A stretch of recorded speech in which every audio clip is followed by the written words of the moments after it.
I'll be talking about new vision to BRS performance and how we implemented with MIRAS 100. So, learning from our past experience. So we have learned from Absorb that is a bulky device. We had issues with trackability, and of course, we learned that adequate pre-dilatation is very important. We needed a very good backup guiding, and of course, final post-dilatation. Possible limitations were maybe because of bulky struts, and also the length of the scaffold available was only up to 28 millimeters. So overlapping was an issue, and I know if we overlap, we end up with 300 microns, which is quite significant. And also with the poor visibility of the scaffold was very challenging to perform good result.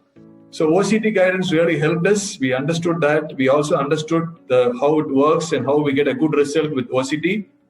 And of course, believe me, some of the experienced operators had very good results in complex lesions with the Absorb, including STEMI, bifurcation, CTO, calcified lesions, etc. So also the current challenges, what we have learned is there a real late scaffold thrombosis? Is there a concern? And the importance of implantation technique, I think that was discussed very well. And of course, how do we go ahead in selecting the correct patient and the lesions? So of course, the promises of BRS technology remains. I think we talked about it, the preserving positive remodeling, the preserving the arteries for future bypass grafts, as well as preservation of vasomotion, avoiding stent fracture, and using of non-invasive imaging for imaging like CT. So the MIRAS 100, we know that the scaffold strut thickness of 100 is a big advantage with a better deliverability and with better implantation techniques from the start. I think we, with the very good result with no scaffold thrombosis shown in the initial studies. So I think we are really promising to with this MIRAS 100. So I think I'm not going to talk much about this scaffold structure. So how do we go forward? So we are really convinced on this technology. Definitely there is a very bright future. And with the broader size matrix now available, with the length of up to 40 millimeters, and also we have learned to overlap in a better way. And by selecting the right patient and the right lesion, we can definitely offer good results for selected patients. So specific lesion subsets and patient subsets, I think we have evolved a consensus. But I think for sure younger patients, and to initially to start with selective lesions with the type A and B1 lesions, and maybe progressively going to more complex lesions. So with availability of longer lens and excellent radio opacity with 100 microns struts, definitely this offers a great promise. So these are the size matrix and with available. And the markers make this scaffold really visible. And I think overlapping technique was discussed at length in by the previous speaker, so I'm not going to talk more about it. But with the precise deployment, we can in fact really avoid overlapping just by placing it so closely, so we can treat long lesions, particularly which is very useful where the benefit is more when we use scaffold.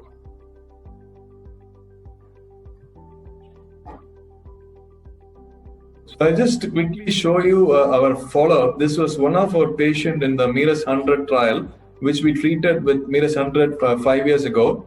Now we did a check angiogram last week. So I will show you, this is a 54-year-old male, known diabetic and hypertensive with PCI to LAD, where it was done on the 7th March 2016. Patient had a normal LV function. And this was the procedure mid-LAD lesion, and we pre-dilated. So as a prerequisite, pre-dilatation followed by MIRAS 100. As you can see, the markers positioning the MIRAS and then deploying it slowly. And this is post-dilatation at 20 atmospheres with a non-compliant balloon. And this was the final result after post-dilatation. So it was guided with IVUS, and it was a good result at the time. I don't have the IVUS images now. So this is now done after 5 years. Patient was asymptomatic, and we just did a follow-up routine angiogram as well as a OCT. You can see the markers very well. The scaffolded area is clearly angiographically shows a good result at 5 years.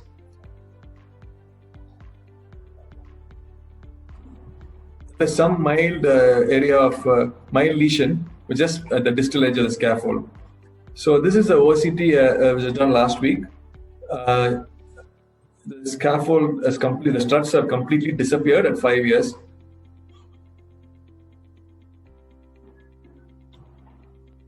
There was some minimal lesion at the edge, the distal edge of the scaffold. Otherwise, the artery was quite good. Angiographically as well, you can see that there's no significant lesion anywhere. So this is quite reassuring at 5 years. So I did a case today morning. Again, this is a patient with instant restenosis. This is a patient who had a PCI to right coronary artery with 3 Zion stents, long stents, in a large vessel. So this was the angiogram where you can see a very focal instant restenosis. So we just treated it with a non-compliant balloon pre-dilatation and deployed a 3.516 and did a post-dilatation with the balloon, 4 millimeter balloon, which was included in the bundle. So it is quite very useful to have the bundle, so we could just post-dilate with the 4 millimeter. This was the final result. I didn't do any imaging, and so I believe that in our previous experience with the Absorb, the patients whom I treated with the Absorb did really well in instant restenosis. So I believe this will really help the patient to reduce the metallic load in these patients.